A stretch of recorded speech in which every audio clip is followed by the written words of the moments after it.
대통령이 아니야 조대중이야 중국 요리 요리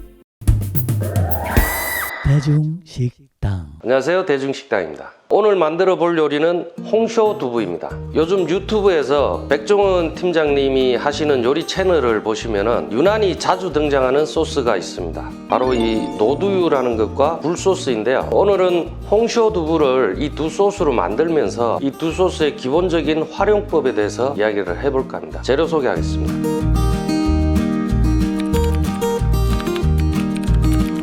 홍쇼 두부를 매장에서 판매를 위해서 만들 때는 야채와 버섯류를 곁들여서 조리하는 게 일반적이지만 오늘 제가 만드는 방식은 노두유와 굴소스를 활용하는 방법을 가르쳐 드리는 시간이니만큼 부재료를 탁 빼고 심플하게 소스와 두부로만 조리를 해보겠습니다. 그리고 이 방법은 제가 평소에 술안주와 밥 반찬으로도 자주 해먹을 만큼 조리 방법만 잘 숙지를 하시면 충분한 맛이 납니다. 자, 먼저 냄비에 물을 먼저 올려놓고 두부를 자르겠습니다. 200g 한모 준비했고요. 약간 조리듯이 볶을 거니까 조금 도톰하게 칼질을 할 겁니다. 그리고 칼질을 할 때 잘 보십시오. 두부를 쓸 때 여기서부터 이렇게 썰게 되면은 두부가 칼에 들러붙어서 가지런히 안 썰어지게 되죠. 근데 오늘 제가 좋은 방법 하나 알려 드리겠습니다. 반대쪽에서 자 이런 식으로 썰어서 가면은 두부가 흐트러지지 않게 그대로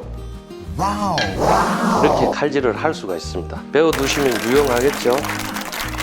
대파도 이렇게 썰어 주시면 되고, 그 다음에 간마늘, 생강 조금 이렇게 하면은 재료 준비는 끝났습니다. 정말 간단하죠. 조리 역시도 아주 간단합니다. 그래서 조리를 하기 전에 노두유와 굴소스에 대해서 잠깐 설명을 드리고 하겠습니다. 자, 먼저 노두유는 중국말로 로초라고 하고요, 굴소스는 호유라고 합니다. 실제로 중식당에 일을 하시는 분들은 로추, 호유 이렇게 표현을 합니다. 먼저 노두유에 대해서 설명을 드리자면은 물이 55% 정도가 들었고요, 그 다음에 캐러멜 20%, 그 다음 대두, 밀가루, 소금, 설탕 이렇게 구성이 되어 있습니다. 주로 볶음 요리에 색감을 내기 위해서 사용을 하고 약간의 단맛과 짠맛이 있기 때문에 로추를 사용하게 되면 맛이 전체적으로 진해지는 효과가 있습니다. 그리고 이 호유는 굴 추출물 40% 베이스에 물, 소금, 설탕, MSG, 그 다음에 밀가루, 카라멜, 전분 이렇게 이루어져 있습니다. 주로 감칠맛을 내기 위해서 사용을 하는데 볶음 요리에서 탕 요리까지 아주 다양하게 사용되는 식재료입니다. 과하게 사용을 하게 되면은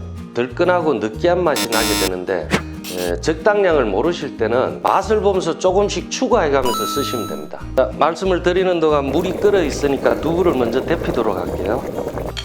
제가 이 유튜브를 준비하면서 볶음팬을 여러 가지를 테스트를 해봤는데요, 집에서 중국 요리를 할 때 그래도 가장 열 전도율이 좋은 경질팬을 사용하시면 조금 더 현장에서 하는 것과 근사한 맛을 낼 수가 있습니다. 자, 저희가 현장에서 요리를 할 때는 프라이팬이 무조건 바짝 달궈진 상태에서 기름 코팅을 하고 그 다음에 요리를 하지만 집에서 하실 때는 너무 그렇게까지 하면은 뒤처리가 힘드니까 어느 정도까지만 할게요. 조금만 달궜다가 바로 기름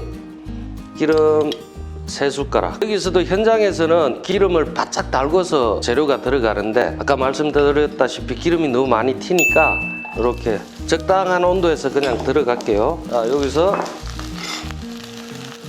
간마늘, 간생강.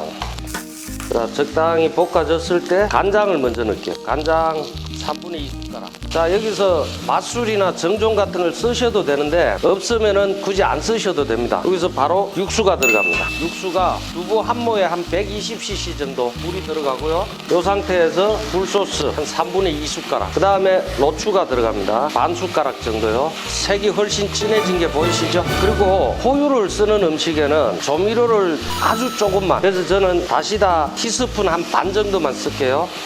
호유를 쓰는 음식에는 조미료를 쓰되 예를 들어서 여기에 조미료가 10g이 들어가야 된다면 2g 정도만 쓰셔도 충분합니다. 왜냐? 호유에 이미 MSG가 양이 표기되어 있는 건 아니지만 저의 경험상 대략 한 80% 정도의 조미는 이미 호유가 해주고 있다고 보시면 되기 때문에 나머지 20% 정도에 대한 조미만 해주시면 됩니다.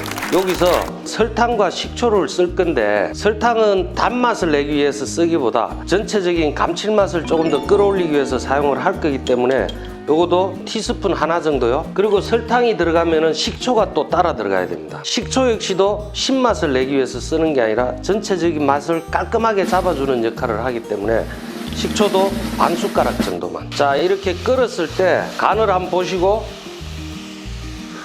이 상태에서 간이 어느 정도 딱 맞는 게 좋습니다. 두부를 넣고 졸일 건데 지금 간이 딱 맞으면 간이 짜지겠죠.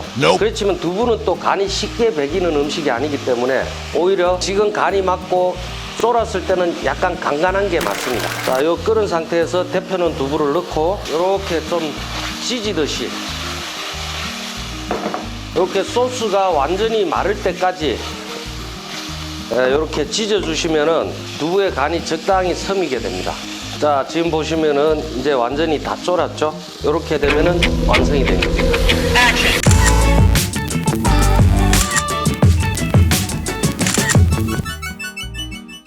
자, 이렇게 해서 오늘 호유와 노추를 이용해서 홍쇼 두부를 만들어 봤습니다. 사실 이 요리는 집에서 만들어도 5분이면 충분히 만들 수 있는 요리입니다. 그리고 간단한 술안주나 밥 한 그릇 먹기에도 손색이 없습니다. 오늘 보신 게 비단 두부뿐만 아니라 다른 볶음 요리에도 충분히 적용이 가능하니까 일단 한번 만들어 보시고 이 맛이 어떤 맛인지 한번 느껴보시면 좋겠습니다. 요즘은 소스가 정말 다양하게 많이 나와 있습니다. 그런 소스를 활용해서 음식을 만드는 것도 좋지만 원자재의 맛을 최대한 살리면서 소스에 약간의 도움을 받아서 만드는 음식이 가장 잘 만들어진 음식이 아닐까 생각을 합니다.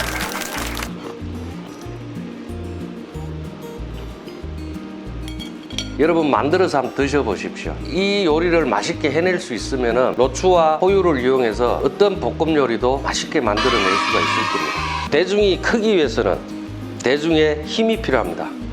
많은 구독 부탁드리겠습니다.